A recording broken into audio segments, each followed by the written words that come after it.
दोस्तों, आज की कहानी है दो हंसों की कहानी। बहुत पुरानी बात है। हिमालय में प्रसिद्ध मानस नाम की झील थी। वहाँ पर कई पशु पक्षियों के साथ ही हंसों का एक झुंड भी रहता था। उनमें से दो हंस बहुत आकर्षक थे और दोनों ही देखने में एक जैसे थे। लेकिन उनमें से एक राजा था, दूसरा सेनापति। राजा का नाम था धृतराष्ट्र और सेनापति का नाम सुमुखा था। झील का नजारा बादलों के बीच में स्वर्ग जैसा प्रतीत होता था।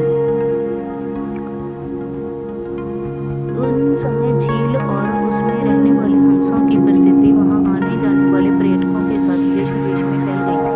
वहां का गुणगान कई कवियों ने अपनी कविताओं में किया, जिससे प्रभावित होकर वाराणसी के राजा को वह नज़ारा देखने की इच्छा हुई। राजा ने अपने राज्य में बिल्कुल वैसी ही झील का निर्माण करवाया और वहां पर कई प्रकार के सुंदर और आकर्षक फूलों के पौधों के साथ ही स्वादिष्ट फलों के पेड़ लगवाए। साथ ही विभिन्न प्रजाति के पशु पक्षियों की देखभाल और उनकी सुरक्षा की ध्यान दिया। वाराणसी का यह सरोवर भी स्वर्ग जैसा सुंदर था, लेकिन राजा के मन में अभी उन दो हंसों को देखने की इच्छा थी जो मानसरोवर में रहते थे। एक दिन मानस सरोवर के अन्य हंसों ने राजा के सामने वाराणसी के सरोवर जाने की इच्छा प्रकट की, लेकिन हंसों का राजा समझदार था। वह जानता था कि अगर वो वहां गए तो राजा उन्हें पकड़ लेगा। उसने सभी हंसों को वाराणसी जाने से मना किया, लेकिन वो नहीं माने। तब राजा और सेनापति के साथ सभी हंस वाराणसी की ओर उड़ चले।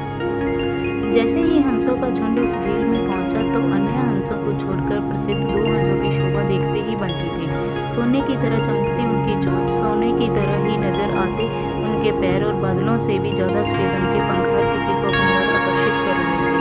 हंसों के पहुंचने की खबर राजा को दी गई। उसने हंसों को पकड़ने की युक्ति सोची और एक रात जब सब सो गए तो उन हंसों को पकड़ने के लिए जाल बिछाया गया। अगले दिन जब हंसों का राजा जागा और भ्रमण पर निकला तो वह जाल में फंस गया। उसने तुरंत ही तेज आवाज में अन्य सभी हंसों को वहां से उड़ने और अपनी जान बचाने का आदेश दिया।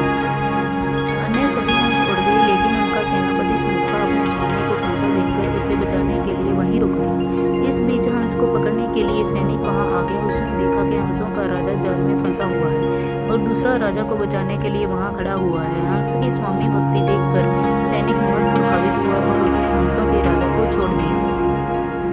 हंसों का राजा समझदार होने के साथ साथ दूरदर्शी भी था। उसने सोचा कि अगर राजा को पता चलेगा कि सैनिक ने उसे छोड़ दिया है तो राजा उसे जरूर प्राणदंड देगा। तब उसने सैनिक से कहा कि आप हमें अपने राज्य के पास ले चलें। ये सुनकर सैनिकों ने अपने साथ राजदरबार में ले गए। दोनों हंस सैनिक के कंधे पर उड़ चले। हंसों को सैनिक के कंधे पर बैठा देखकर हर कोई सोच में पड़ गया। जब राजा ने इस बात का रहस्य पूछा तो सैनिक ने सारी बात सच सच बता दी। सैनिक की बात सुनकर राजा के साथ ही सारा दरबार उनके साहस और सेनापति की स्वामी भक्ति पर हैरान रह गया और सभी के मन में उनके लिए प्रेम जाग उठा।